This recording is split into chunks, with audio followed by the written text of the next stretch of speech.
I would go with F3 maybe, F2 maybe, F2. Yeah, that's fine.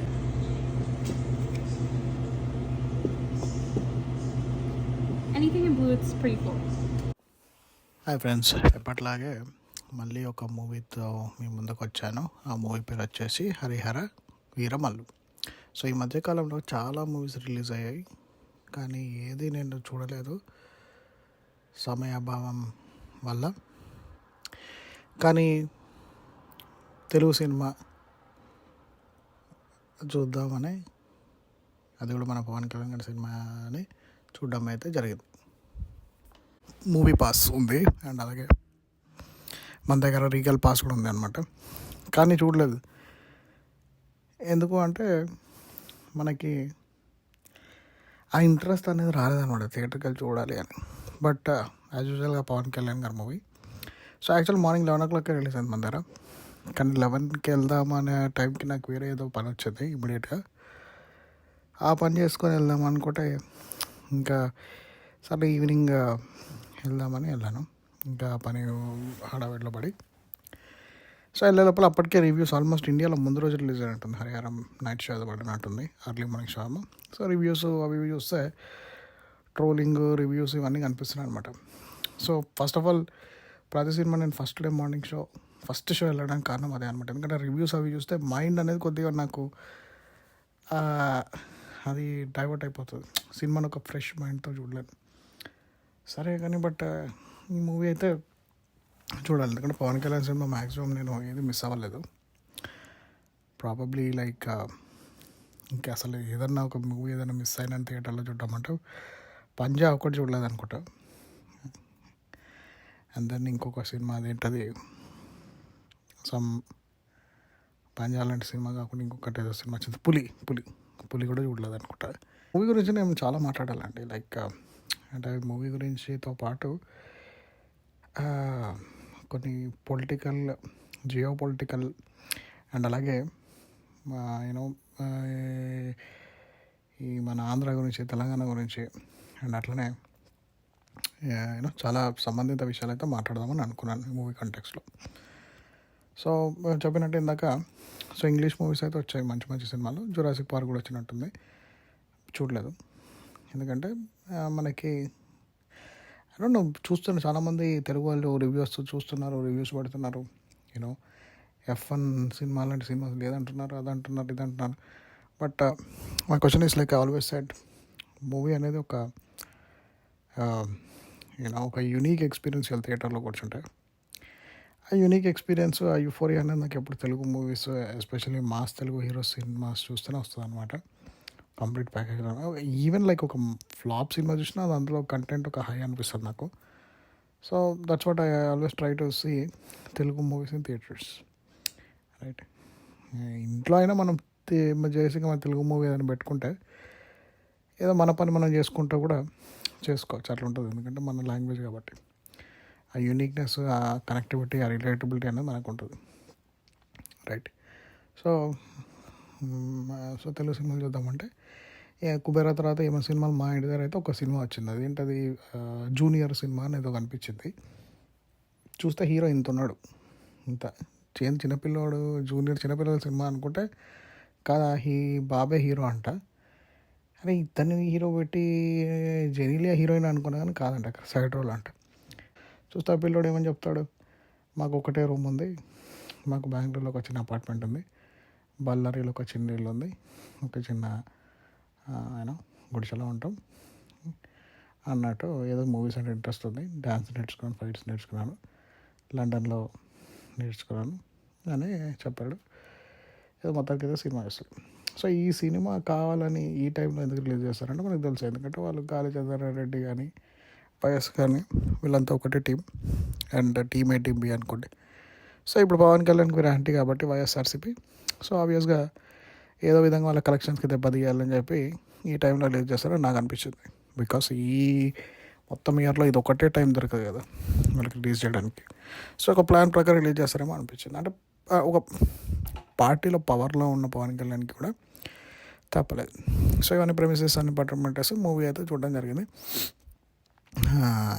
You know like movie చూసినంతసేపు ఫస్ట్లో మనకి movie గురించి మాట్లాడాల్సి వస్తే యాక్చువల్గా ఈ ట్రోల్స్కి మూవీస్కి సంబంధం లేదండి. ట్రోల్స్ దేని గురించి చేస్తున్నారని ఆలోచిస్తాయి నాకు. ట్రోల్స్ వాళ్ళు గ్రాఫిక్స్ మీద చేస్తున్నారు, రైట్?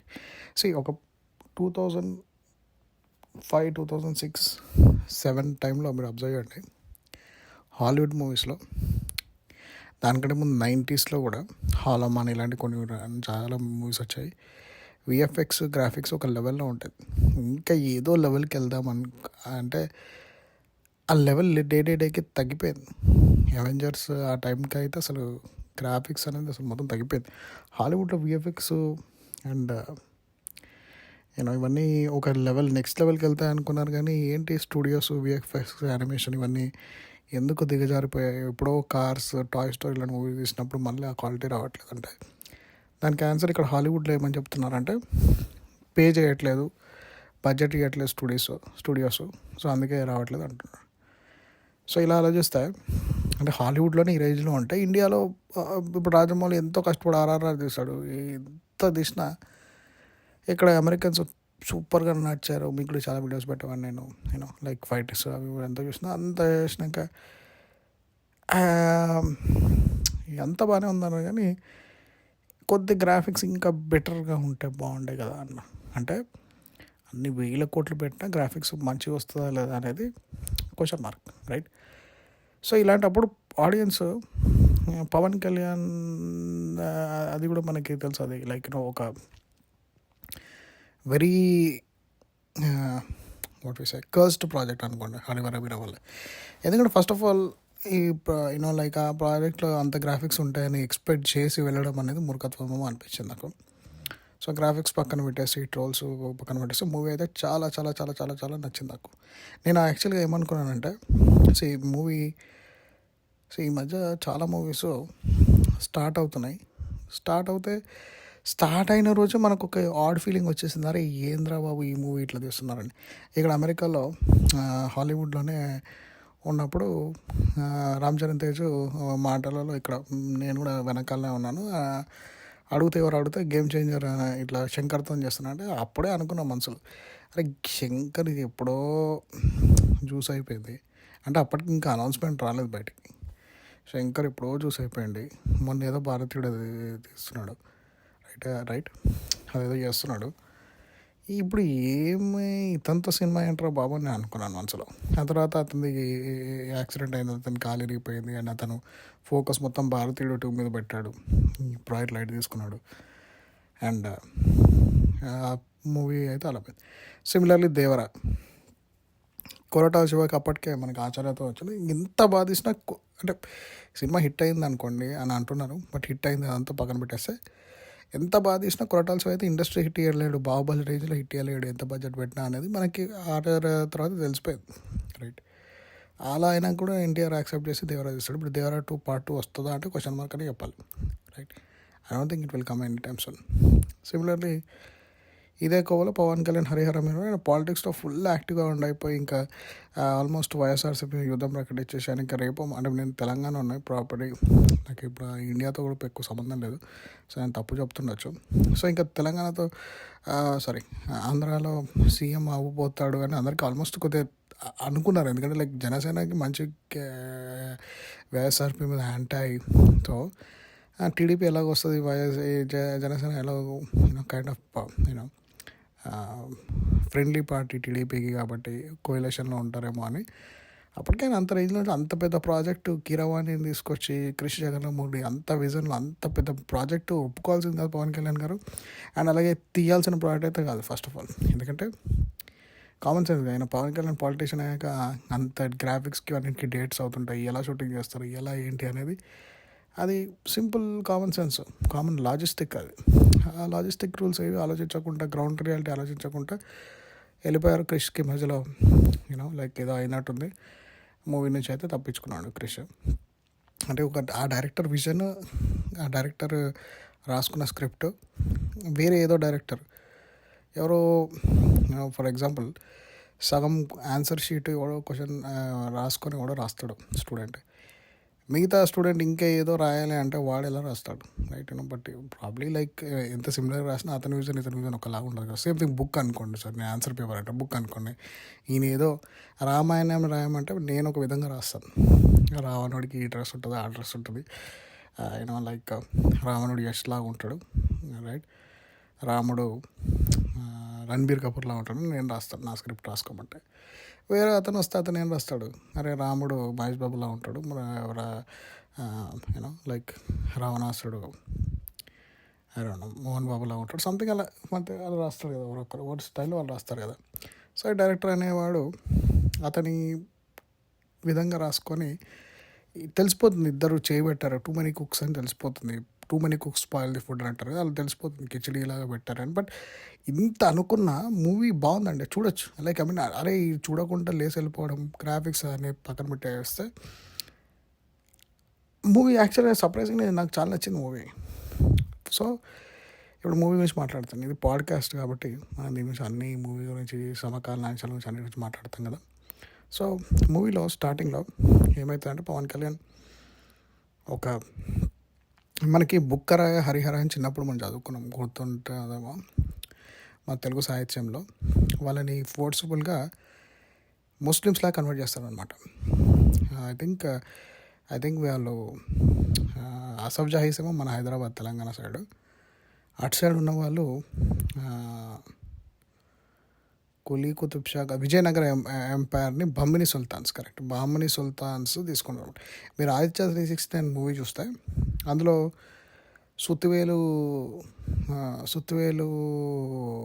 టైం ట్రావెల్ చేసినప్పుడు లైక్ ఆ విజయనగర ఎంపైర్కి వెళ్ళినప్పుడు అక్కడ నడుచుకుంటూ పోతుంటే ఆయన హైదరాబాద్ ఎట్లా వెళ్ళాలి అది అంటే, ఈయన హైదరాబాద్ అంటున్నాడు అది అంటున్నాడు అని చెప్పి అక్కడ ఉన్న భటులు లైక్ ఆ పాతకాలంలో లైక్ విజయనగర టైం ట్రావెల్ చేసినప్పుడు సో వాళ్ళు అంటారు, అరే ఈయన బహ్మిని సొంతాలు అయి ఉండొచ్చు, ఉర్దూలో మాట్లాడుతున్నాడు అంటాడు. సో ఆ కాలంలో ఉన్న వ్యక్తే హరిహర అండ్ బుక్కరాయల అనమాట. నాకు గుర్తున్నమాట, మనం చిన్నప్పుడు ఎప్పుడో స్కూల్లో ఉన్నప్పుడు చదివినట్టు గుర్తు. సో ఆ హరిహర బుక్కరాయలో వీళ్ళని ఫోర్స్ఫుల్గా ఇస్లాంకి కన్వర్ట్ చేశారు. సో అదేదో స్టోరీ ఉంటుంది, మర్చిపోయాను. సో ఆ హరిహర టైటిల్ అయితే తీసుకున్నాడు పవన్ కళ్యాణ్. సో టైటిల్ తీసుకోగానే మనకు అర్థమయ్యేది ఏంటంటే, అంటే ఇది ఇస్లామిక్ రెబెలియన్కి అగేన్స్ట్గా అన్నట్టు స్టోరీ ఇన్స్పైర్డ్ అని అయితే అర్థమైపోయింది, రైట్? సో మనకి బేసిక్గా ఏంటంటే తెలుగు అనేది చాలా చాలా చాలా ఓల్డెస్ట్ లాంగ్వేజ్. సంస్కృతం నుంచి ఏదన్నా లాంగ్వేజ్ చాలా ఓల్డ్గా వచ్చిందంటే అదే దేవతలు మాట్లాడే లాంగ్వేజ్ అనుకోండి సంస్కృతం. దేవతలు అంట ఇప్పుడు సేమ్ థియరీ ఈ వెస్ట్ వరల్డ్లో కూడా మన అనునాకి థియరీ అని వాడతారు. ఎందుకంటే అనునాకి థియరీ ప్రకారం ఏంటంటే ఫస్ట్ వాళ్ళు దేవుళ్ళు, దెన్ క్రమేణీ దేవర్ యూనో వాళ్ళు మనుషులు అయ్యారు. కొందరు మనుషులకి దేవుళ్ళకి క్రాస్ ఉంటారు, వాళ్ళని ఎక్స్ట్రా హ్యూమన్స్, సూపర్ హ్యూమన్స్ అని పిలుస్తాం మనం అని. అందులో ఒకడే హర్క్యూల్స్ అనేవాడు. సిమిలర్లీ మన కల్చర్లో కృష్ణుడు అనేవాడు కూడా అలాగే దేవుడికి మనుషులకి మధ్యలో ఉన్న వాళ్ళు కృష్ణుడు రాముడు అన్నట్టు ఒక ఉన్నదన్నమాట థియరీ. దాన్ని మనం అంశ అని పిలుస్తాం, విష్ణుని అంశ, రాముని అంశ, శివుడు అంశ అన్న రూపాలని. సో ఈ థియరీస్లో భాగంలో ఉన్న దాంట్లో ఏంటంటే సంస్కృతం తర్వాత ఏదైనా లాంగ్వేజ్ బాగా మాట్లాడే వాళ్ళంటే తెలుగు మాట్లాడే వాళ్ళని అంటారు అనమాట, లైక్ డైరెక్ట్ డిసెండెంట్. తర్వాత వచ్చిన లాంగ్వేజెస్ మలయాళం అనుకోండి, చాలా సంస్కృతంకి చాలా దగ్గరగా ఉంటుంది. తర్వాత మన లాంగ్వేజెస్ మిక్స్ వచ్చేసి కన్నడ అనేది మలయాళం తమిళ్ తర్వాత వచ్చింది. తమిళ్ అండ్ తెలుగుకి మిక్స్ కన్నడ లాస్ట్ వచ్చింది. ఇది క్రానలాజికల్ ఆర్డర్. దీని గురించి ఎందుకు చెప్పాలంటే ఈ మూవీలో చాలా ఇంపార్టెన్స్ చూపించారు పవన్ కళ్యాణ్ గారు రిలీజియన్కి, భాషకి, అన్నిటికీ. సో అందుకే మన తెలుగు లాంగ్వేజ్ గురించి మనం చెప్పాలన్నమాట, ఎంత గ్రేట్ లాంగ్వేజ్. సో ఈ తెలుగు లాంగ్వేజ్ అనేది మనది ఒక 1400s దాకా కూడా సిమిలర్గా ఉండదు. అంటిల్ మన శతవాహనాస్ ఇవన్నీ వచ్చినాక ఇటు సైడ్ ఏదైతే మన తెలంగాణ సైడ్ ఉందో ఇది హైదరాబాద్ సుల్తానేట్కి వెళ్ళిపోయినాక మేము తెలంగాణ వాళ్ళమంతా తెలంగాణ లాంగ్వేజ్ అంటే ఉర్దూ మిక్స్ వచ్చేసింది. ఇటు సైడ్ ఏదైతే ఆంధ్ర ఉందో వాళ్ళకి కొద్దిగా బ్రిటిష్ వాళ్ళ పది కొద్దిగా ఆంగ్ల పదాలు దూరాయి. బట్ అవి so that's how we got divided. కొంచెం కల్చరల్ డిఫరెన్స్ వచ్చాయి, కొంచెం క్యాస్ట్ డిఫరెన్స్ వచ్చాయి, ఒక 300-400 ఇయర్స్ చేంజ్ వచ్చాయి అనమాట. సో ఈ 300-400 ఇయర్స్ చేంజెస్లో ప్రిడామినెంట్లీ వెన్ మన ఇండియాకి ఎప్పుడైతే కాలనైజర్స్ అడుగుపెట్టారో బ్రిటిష్ పోర్చుగీస్ వారు 1700sతో ఆ స్టోరీ కైండ్ ఆఫ్ ఎన్విరాన్మెంట్ తీసుకున్నాడు. అంటే ఒక రియల్ లైఫ్ క్యారెక్టర్. ఇప్పుడు విజయనగరం ఎంపైర్లో ఉన్న హరిహర అనే రోల్ని తీసుకొచ్చి ఒక తెలుగు వీరునిలాగా who fights against religious atrocity అనేది మూవీ తోట క్రిష్ రాసుకోవచ్చు. కానీ ఇందాక చెప్పిన ఈ డైరెక్టర్ విజన్ అది పవన్ కళ్యాణ్కి తెలుసు ఈ మూవీ స్టోరీ ఏంటనేది. దట్స్ రీజన్ మూవీ జ్యోతికృష్ణ తీయలేదని నాకు అర్థమైపోయింది. పవన్ కళ్యాణ్ మొన్న ఏదో ఇంటర్వ్యూలో ఇక్కడ చెప్తున్నారు, పవన్ కళ్యాణ్ గారు సారీ మా హైదరాబాద్ వాళ్ళం కదా, మనకి గారు అది త్వరగా రాదు. సో చెప్పారు పవన్ కళ్యాణ్ గారు ఏమని చెప్పారంటే ఈ మూవీ నేను తీసాను last half an hour. So అక్కడ డైరెక్టర్ విజన్ కనిపిస్తుంది, అందుకే బాగుంది మూవీ, చాలా బాగుంది. ఎందుకంటే హీ నోస్ పాయింట్ అనేది స్టిక్ అయ్యారు ఫస్ట్ నుంచి లాస్ట్ దాకా. ఒకటి తెలుగు భాష గురించి, ఒకటి మన మతం గురించి, మన కల్చర్ గురించి, మన రిలీజన్ గురించి. ఓకే, అలా అని చెప్పి ఇస్లాం వాళ్ళని కంప్లీట్గా అలా చూపించలేదు. ఎందుకంటే ఆయన ఔరంగజేబ్ వ్యవస్థ చూపించాడు. అలాగే అతను అమికబుల్గా చాలా బాగా తీస్తాడు. ఏదైతే మన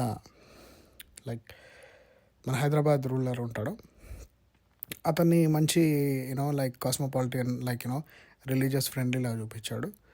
అండ్ అలాగే ఏదైతే ఔరంగజేబ్ రియల్ లైఫ్లో ఎంత క్రూరడో అది చూపించాడు. అండ్ దెన్ అలాగే అవన్నీ చాలా బాధిస్తాడు మూవీ యాక్చువల్గా. సో మళ్ళీ మూవీ స్క్రీన్ ప్లే గురించి అంతా మాట్లాడేస్తే, so let's come to movie story and topics. So Harihara రోల్ని అయితే తీసుకున్నాడు. సో తీసుకుంటే నేను ఆలోచిస్తుంటే మూవీ సో స్టార్ట్. హరిహర అనే ఒక చిన్న బాబు బుట్టిలో సత్యరాజ్ అండ్ ఇంకొక తమిళ్, అదే మన గుంటూరు కారంలో గుడ్డన్న మొండన ఉంటుంది కదా, మా మహేష్ బాబు ఒక ఆంటీ ఉంటుంది అనమాట. అది అలా వైకుంఠపురం నర్సు ఆంటీ ఇంకా సత్యరాజ్ ఇద్దరు వైఫ్ అండ్ హస్బెండ్ ఉంటారు, బ్రాహ్మణులు ఉంటారు. ఆ సద్బ్రాహ్మణులకి ఒక బుట్టిలో ఒక చిన్న బాబు దొరుకుతాడు. ఆ బాబుని వాళ్ళు హరిహర అని పేరు పెట్టి పెంచుకుంటారు. హరిహర అంటే హరి అంటే విష్ణువు, హర అంటే శివుడు. సో విష్ణు శివుడికి ఈక్వల్గా ఒక పేరు పెట్టాలని హరిహర అని పెడతారు అనమాట. వాళ్ళ మమ్మ అంటే మనం అడ్డం బొట్టు, ఎవరు సమ్ కమెడియన్ అంటారు అక్కడ, అడ్డం బొట్టుగా నిలువు బొట్ట ఈ పిల్లోడు మనకు దొరికినందుకు అంటే కాదు హరిహర అని పెడతా అని చెప్పి సత్యరాజ్ గారు పెడతారు అనమాట. పెట్టాక పవన్ కళ్యాణ్ గారు he use to be small thief అనుకోండి, పెటీ థీఫ్. బట్ ఆయన ఏంటంటే ఆ స్టార్టింగ్ చాలా బాగుందండి సీన్స్. ఏదైతే సీన్ ఆ షిప్లో వచ్చి ఆ దొంగతనం ఆ సీన్, అది ఎక్స్ట్రాడినరీ గ్రాఫిక్స్, అసలు ఆసమ్ అంటే ఆసంగా ఉంది. ఆ డైలాగ్స్ కానీ అవి కానీ, ఆ ఫైట్స్ కొరియోగ్రాఫ్ కానీ, ఆ పవన్ కళ్యాణ్ గారి కష్టం కానీ, ఒక డిప్యూటీ సీఎం అంత టైం తీసుకొని అంత బాగా చేశాడా అనే క్వశ్చన్ మార్క్ మనకి సినిమా మొత్తం వస్తుంది.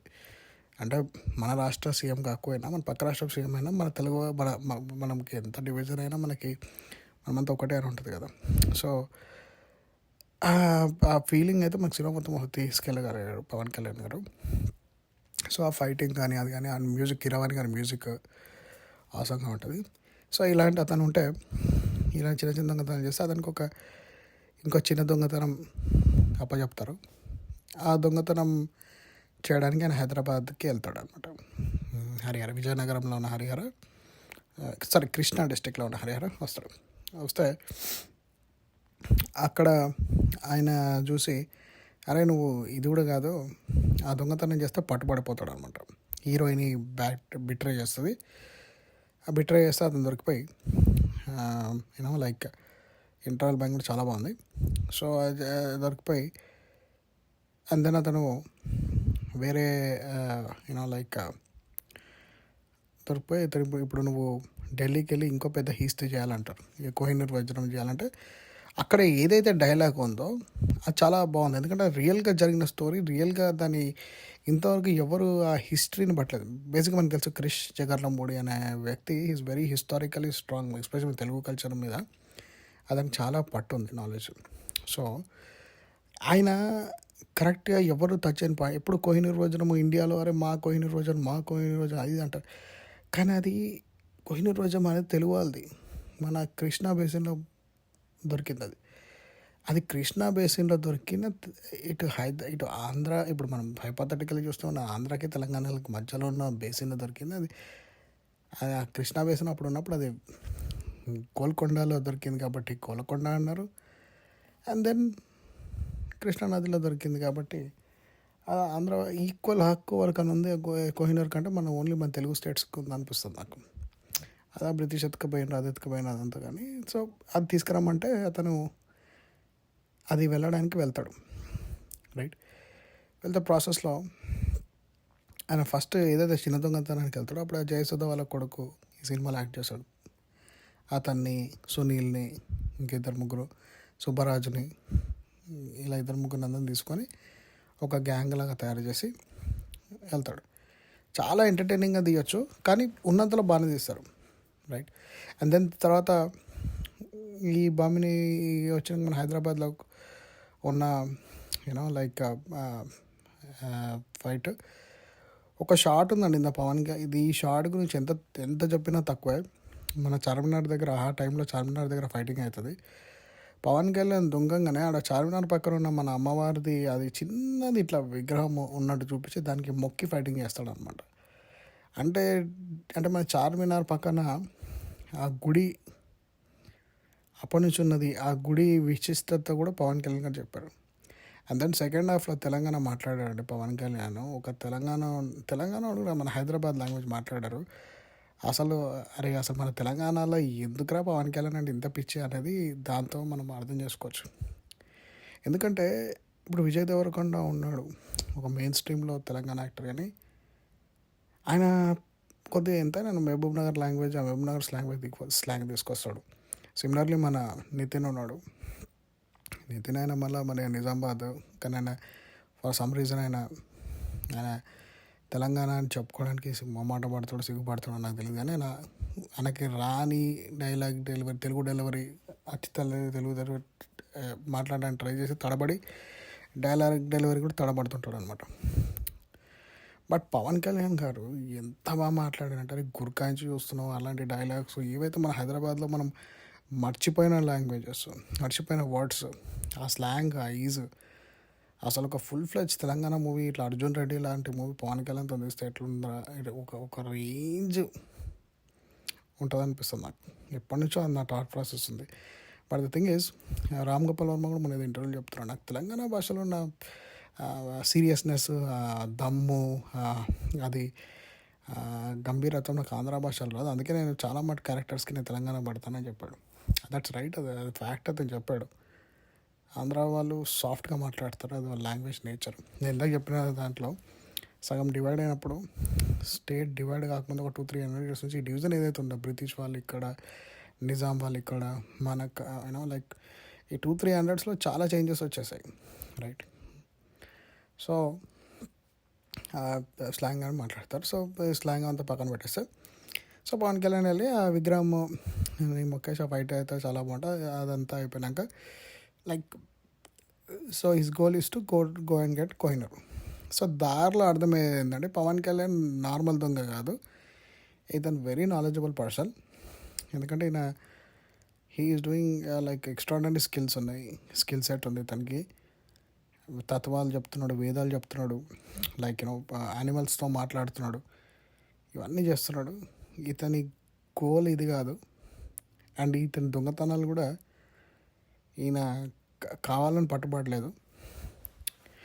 ఈయన పట్టుకోలేదు మనం, ఈయననే దొరికిపోయాడు because is going towards a mission అంటే అప్పుడు అర్థమయ్యేది ఏంటంటే ఈ ఔరంగజేబ్ ఎవరైతే ఉన్నాడో మన బాబిడియాల్, ఆ బాబిడియాల్ వీళ్ళ పవన్ కళ్యాణ్ వాళ్ళ సత్యరాజ్ వాళ్ళ ఫాదర్ వాళ్ళందరినీ చెరలో పెట్టుకున్నాడు. దట్స్ బికాస్ అతను వెరీ నాలెడ్జ్ని ఇంపార్ట్ చేస్తున్నాడని. లైక్ మనం సో ఈ మూవీలో కోర్ కాన్సెప్ట్ ఏందనేది అంటే కోహినూర్ వజ్రం కంటే విలువైనది సంపద. కోహినూర్ వజ్రం కంటే విలువైన సంపద నాలెడ్జ్ అనేది ఈ మూవీలో ఒక పాయింట్. ఆ పాయింట్ అనేది క్రిష్కి తెలుసు, పవన్ కళ్యాణ్ తెలుసు, జ్యోతికృష్ణకి తెలియదు అని నాకు అనిపించింది ఈ మూవీ డైరెక్షన్ చూస్తే. అది నాకు చాలా నచ్చింది అనమాట. ఆబ్వియస్గా అందరికీ నచ్చుతుంది. సో ఆ పాయింట్ని చాలా బాగా ఇంకా ఎలివేట్ చేయొచ్చు, కానీ కొద్దిగా తగ్గింది. బట్ అది అర్థమైన వాళ్ళకి మూవీ చాలా బాగా నచ్చుతుంది. సో ఈయన ప్రాసెస్లో పవన్ కళ్యాణ్ ఏం చేస్తాడంటే వెళ్ళి బాబిడియాల్ని కాన్ఫరెంట్ చేస్తాడు. అది చేస్తాడా, నెక్స్ట్ పార్ట్లో చేస్తాడా బాబిడియాల్తో అనేది మీరు సినిమాలో చూడండి, లేదంటే త్వరలో అమెజాన్ ప్రైమ్లో వస్తుంది చూడండి. బట్ గ్రాఫిక్స్ గురించి ఏవైతే ట్రోల్ చేస్తున్నాను ఇందాక చెప్పండి, హాలీవుడ్లో కూడా విఎఫ్ఎక్స్ ఉంది, కానీ మరి ఇందులో గ్రాఫిక్స్ అయితే రియల్గానే హారబుల్గా ఉన్నాయండి. అదైతే కొంచెం ఆనెస్ట్గా ఉండాలి. అది కూడా ఏంటంటే గుర్రాల మీద వెళ్ళే సీన్స్ ఉన్నాయి, అవి ఈజీగా చాప్ ఆఫ్ చేయొచ్చు. అసలు ఎందుకు అది పెట్టారో అర్థం కాలేదు. అది ఆ గుర్రం మీద మనిషి నడుస్తుంటే అది చాలా చాలా ఆర్టిఫిషియల్గా ఉంది. అది సమ్ లైక్ వెరీ క్రింజీగా ఉంది. సో అది తీసేస్తే అయిపోయేది. అనవసరంగా అది పెట్టి ఆ సీన్స్ లేకుండా it doesn't make much difference. అవి ఉంటే ఇంకా కామెడీ అయిపోయింది సినిమాలో. కానీ నేను చెప్పిన మూవీలో చాలా మంచి లాజిక్ ఉంది, మంచి పాయింట్ ఉంది. అండ్ అలాగే చెప్పినట్టు సో ఈ మూవీల గురించి ఇంకేదైనా మాట్లాడాను. నేను చెప్పినట్టు నా రివ్యూ కూడా కాదు బికాస్ నాది ఏంటంటే experience, the way it works is like నేను సినిమా చూసి వచ్చి ఆ సినిమా గురించి నాకు తెలిసింది, గుర్తొచ్చినాయి అని చెప్తున్నాను. సో సెకండ్ హాఫ్లో last half an hour Pawan Kalyan ఏదైతే చేశారో అద్భుతం అండి. సో ఏదైతే ఔరంగజేబ్ దగ్గరికి వెళ్దాం అనుకుంటాడో పవన్ కళ్యాణ్, అప్పుడు ఔరంగజేబ్ ఆ సమకాలీన పరిస్థితులు అంటే ఆ పరిస్థితులు ఆ టైంలో ఎలా ఉండేదంటే ఒక హిందువు ఒక ముస్లిం రాజ్యంలోకి వెళ్ళాలంటే జిజియా ట్యాక్స్, ఇది నేను ఎప్పుడు నా స్కూల్లో ఉన్నప్పుడు జిజియా ట్యాక్స్, మా టీచర్ జిజియా ట్యాక్స్ అక్బర్ చాలా గొప్పోడు, జిజియా ట్యాక్స్ వేసాడు, ఔరంగజేబ్ గొప్పోడు.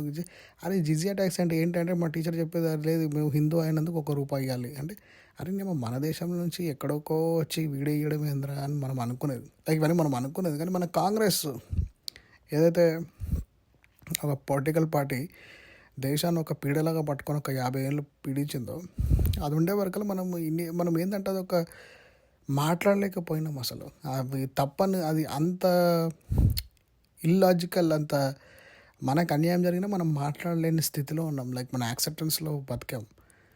బట్ ఈ మూవీలో అవన్నీ చెప్తాడు పవన్ కళ్యాణ్, ఆ జిజియా ట్యాక్స్ ఎంత రాంగ్ అనేది. ఒక చిన్న శివలింగం, స్ఫుటికలింగానికి ఒక అమ్మాయి మొక్కుదామని తీసుకెళ్తే ఆ విగ్రహాల గురించి జరిగే ఆ ఫైట్లో ఉండే ఎమోషన్ మాత్రం అవసరం అండి. అండ్ అలాగే విగ్రహాలని ఎలా ధ్వంసం చేస్తారు. మనము ఈజిప్ట్లో అందరూ ఈజిప్ట్ గురించి మాట్లాడుతుంటారు. అది ఈజిప్ట్లో ఏదో ఉంది, నాగాస్ ఉన్నాయి, కొంతమంది హిందూస్ నాగాలు అంటారు, రైట్. స్పింక్స్ చూస్తారు, ఆ స్పింక్స్ చూస్తే ఆ ముక్కు ఇరిగిపోయి ఉంటుంది, అంత పెద్ద స్టాచ్యూ మీద ముక్కు ఇరిగిపోయి ఉంటుంది. బహ్మని బుద్ధ స్టాచ్యూస్ ఉంటాయి ఇక్కడ ఆఫ్ఘనిస్తాన్లో. ఒకప్పుడు ఉపగనిస్తాం ఏదైతే మన గాంధార్ అంటామో, మన కుంతి గాంధారి పుట్టిన దేశం, తను శపించిందంట అది అట్లనే ఉండాలని. సో అలాంటి గాంధార్లో అంత పెద్ద బొమ్మిన స్టాచ్యూ, కొన్ని వేల టన్నుల స్టాచ్యూ, అది ఆల్మోస్ట్ దాన్ని కూడా లేపేస్తారు. ఎందుకంటే విగ్రహం అంటే ఒక మతంలో ఎడార్లో ఏదైతే ఒక వ్యక్తి నమ్మాడో ఇస్లాంలో, తను చెప్పిన దాని ప్రకారం ఏంటంటే విగ్రహారాధన అనేది బైబిల్లో ఉంది. విగ్రహారాధన అనేది like that's not good, evil అంటారు. కానీ వాళ్ళు లైట్ తీసుకుంటారు, లైక్ ఓకే లైక్ విగ్రహం ఉందా ఓకే ఉంటుంది, but they don't care about it. But ఇతను ద వే ఈ మతంలో ఎలా చెప్పారు అంటే విగ్రహం కనిపిస్తే పలగొట్టాలి. విగ్రహం అనేది శైతాన్, విగ్రహం అనేది ఇది. సో, ఈ సినిమాలో చూపిస్తారు విగ్రహాలన్నీ గుంజుకొని, ఆ విగ్రహాలన్నిటిని ఆ వేడి వేడి నీళ్ళలో పోసి, ఏదో సొల్యూషన్‌లో పోసి అది ఎలా కరిగించేవాళ్ళు. ఇవన్నీ పవన్ కళ్యాణ్ గారు సనాతన ధర్మం మీద జరిగిన దాడులు ఆ టైంలో చూపిస్తే చాలా బాగా చూపించారు యాక్చువల్‌గా. మనకి కళ్ళలో నీళ్ళొస్తాయి. అరే! ఎంత కష్టపడి మన వాళ్ళు హిందుత్వంని కాపాడుకున్నారే అన్న ఒక క్వెషన్ మార్క్ మనకొస్తది సినిమా చూసినప్పుడు. అంటే ఇది ఇంకా తక్కువ చూపించుండొచ్చు. ఇందులో అట్లీస్ట్ సినిమా కాబట్టి పవన్ కళ్యాణ్ ఫైట్ చేసి ఏదో ఆపాడేదో ఫైటింగ్ అని. బట్ ఆ టైంలో ఎక్కడి నుంచో వచ్చేవాళ్ళు. ఔరంగజేబు వచ్చి నా మతమే వాడాలి, నా మతం లేకుంటే మీరు లైక్ చచ్చిపోవాలి, లేదంటే ట్యాక్స్ కట్టాలి, విగ్రహాలన్నీ పడేసేయాలి, యూనో కొరడా దెబ్బలు తినాలి, హిందువులకు ఒక లైన్, వాళ్ళ మతం పాటించే వాళ్ళకు ఒక లైన్, ఆ లైన్లో వచ్చిన వాళ్ళందరినీ గుంజుకోవడం. సో ఇది చూపించుకుంటే మళ్ళీ ఆ టైంలో కూడా లైక్ సాయి కుమార్ వాళ్ళ తమ్ముడు, జయసుధ వాళ్ళ కొడుకు వీళ్ళు కూడా ఉంటారు అన్నమాట పవన్ కళ్యాణ్. వీళ్ళు ముస్లిమ్స్ క్యారెక్టర్స్ చేస్తారు. వాళ్ళు ఎలా పవన్ కళ్యాణ్ హెల్ప్ చేస్తారు, లైక్ సేమ్ థింగ్, లైక్ చాలా చాలా అంటే చాలా బ్యాలెన్సింగ్గా బాధిస్తారు. నిజాన్ని చెప్తూనే చాలా అద్భుతంగా తీశారు అనిపించింది నాకు. అండ్ గ్రాఫిక్స్ ఏదైతే చేస్తున్నారో లైక్ సెట్ హాలీవుడ్లోనే గ్రాఫిక్స్ బాగాలేవు. అసలు నన్ను అడిగితే తెలుగు సినిమాలో గ్రాఫిక్స్ పెట్టడమే తప్పు అంటాను. మీరు ఎంత చేసినా హాలీవుడ్ లెవెల్ ఆఫ్ గ్రాఫిక్స్ తీసుకురాలేరు. అది హాలీవుడ్లోనే ఇంత డబ్బులు పెట్టినా సరిగ్గా రావట్లేదు ఈ మధ్య స్టూడియోస్ సరిగ్గా లేక. అన్లెస్ అండ్ అంటిల్ మీరు ఆ రేంజ్లో ఇప్పుడు రామాయణం వస్తుంది, ఆ లెవెల్ ఆఫ్ గ్రాఫిక్స్ అంటే ఓకే. బట్ ఈ చిన్న లెవెల్ ఆఫ్ గ్రాఫిక్స్ పెట్టి అది ఊరికే కామెడీ కావడం కంటే విశ్వాంబర లాగా ఈ హరిహర మీర వల్ల పెట్టకపోవడమే తప్పు అనిపించింది నాకు. గుడ్ అనిపించింది, సారీ. సో ఈ సినిమా అయితే మీరు తప్పకుండా చూడండి. నేను రేటింగ్స్ అనేవి ఇవ్వడం ఇవ్వను. ఎందుకంటే ఈ ఈ మూవీస్కి రేటింగ్ ఇవ్వడం అంటే పవన్ కళ్యాణ్ గారు ఒక స్టేట్కి డెప్యూటీ సీఎం, రైట్. నేను ఈ సినిమాలు చెప్పినట్టు, ఈ సినిమా గురించి చెప్పినప్పుడు ఒక హిందూ, ముస్లిమ్స్ ఇవన్నిటి మీద ఒక మంచి మనకు జరిగిన అన్యాయం చెబుతూ ఒక బ్యాలెన్సింగ్గా తీశాడు. అలాగే ఒక ఆంధ్ర సీఎం అయిన తెలంగాణ భాషని ఎంతో బాగా ఎస్పెషల్ మన హైదరాబాద్ మాండలికాన్ని ఎంతో బాగా మాట్లాడుతూ మన హైదరాబాద్ ఇంపార్టెన్స్ని కూడా తెలియజెప్తూ, మన తెలుగు వాళ్ళ ఇంపార్టెన్స్, హైదరాబాద్ తెలంగాణ కాదు, మన తెలుగు వాళ్ళ ఇంపార్టెన్స్ని చెప్తూ కూడా చాలా బాగా ఇస్తాడు. అండ్ అలాగే ఏదో రోజు, ఎందుకంటే నాకు కృష్ణ గారు అంటే నాకు చాలా గౌరవం ఉంది. ఎందుకంటే ఆయన గౌతమిపుత్ర శతకాన్ని one of the only Telugu warrior Balakrishna గారితో తీశాడు. సో ఆ శతకర్ని తీసిన కృష్ణ గారే ఈ తెలుగు లాజిక్ ఇవన్నీ ఆయన తెలివే అని మనకు అర్థమైపోతుంది సినిమా చూస్తే. అంటే ఆయన చైల్డ్ అనిపిస్తుంది, బ్రైన్ చైల్డ్ అని మనకు అర్థమైపోతుంది. సో అది అయితే నాకు చాలా నచ్చింది. అండ్ అలాగే పవన్ కళ్యాణ్ గారు ఒక స్టేట్ డిప్యూటీ సీఎం అంత ఎఫర్ట్ పెట్టి తీయడం, లైక్ అంత సమస్యలో ఉండి తీయడం, అన్ని టూ మెనీ థింగ్స్లో ఉండి తీయడం, టైం తీసుకొని తీయడం చాలా గ్రేట్. అండ్ నాకైతే నచ్చిందని చాలామంది వచ్చారు మూవీకి. తమిళ వాళ్ళు కనిపించారు సినిమాలో. ఆల్మోస్ట్ నా ఎదురుగా 2 రోజు తమిళ వాళ్ళే ఉన్నారు. ఏమో వీళ్ళకేం అర్థమవుతారా అనుకున్నాను. కాకపోతే తమిళ యాక్టర్స్ చాలామంది కనిపించారు. ఎందుకంటే తర్వాత ఆలోచిస్తే ఏం రత్నం కొద్దిగా మద్రాస్ అక్కడైనా కదా, సో అంత తమిళ యాక్టర్స్ని చాలామందిని పెట్టడే అనిపించింది. అండ్ దెన్ అలాగే మనకి ఇతను మన సత్యరాజు మెయిన్ క్యారెక్టర్లో ఉన్నాడు. పెద్ద యాక్టర్స్ స్టార్ క్యాస్ట్ చాలా బాగుంది సినిమాలో. క్యాస్టింగ్ కూడా బాగుంది, హీరోయిన్ కూడా బాగానే చేసింది. అండ్ దెన్ చెప్పండి కదా, తమిళ వాళ్ళైతే విపరీతంగా వచ్చారు థియేటర్లో. మరి వాళ్ళకి తమిళ సినిమా అనుకుని వచ్చారేమో అనిపించింది నాకు. అండ్ దెన్ అలాగే పక్కన చాలామంది పిల్లలు వచ్చారు, అందరూ అరుస్తున్నారు పవన్ కళ్యాణ్ రాగానే. అప్పుడెప్పుడో చిన్నప్పుడు ఖుషి సినిమా స్కూల్లో కాలేజీలో ఉన్నప్పుడు మన ఖుషి సినిమాకి వెళ్ళినప్పుడు ఎట్లా అరుస్తారో ఆ రేంజ్లో అరిచారు, హ్యాపీగా అనిపించింది. అండ్ ఆ పక్కన ఒక్కొక్కటి చెప్తున్నారు, నేను ఇది 2వ సారి చూస్తున్నా, 3వ సారి చూస్తున్నా, ఆఫీస్ లీవ్ పెట్టాము, ఒకరేమో కాలేజ్ లీవ్ పెట్టాము, యూనివర్సిటీ లీవ్ పెట్టి వచ్చామంటే అరే ఏంద్రా ఇది ఇండియాలాగా అయిపోతుంది, అమెరికా అనిపించింది. అలా ఒక్కొక్కరు మాట్లాడుతుంటే గోట్ ది టాప్ కన్వర్జేషన్స్లో. సో ఇదండి. సో మొత్తానికి అయితే తెలుగు సినిమా మళ్ళీ ఒక మంచి సినిమా తీసింది. హిట్ ఫ్లాప్ పక్కన పెట్టేస్తే very brave attempt, good attempt. రియాలిటీని వాస్తవాన్ని చాలా బాగా చూపించారు. అండ్ హ్యాట్స్ ఆఫ్ క్రిష్ గారు, పవన్ కళ్యాణ్ గారు, జ్యోతికృష్ణ గారు, సూపర్ మూవీ. మీరు తప్పకుండా చూడండి. Bye friends, take care, love you all.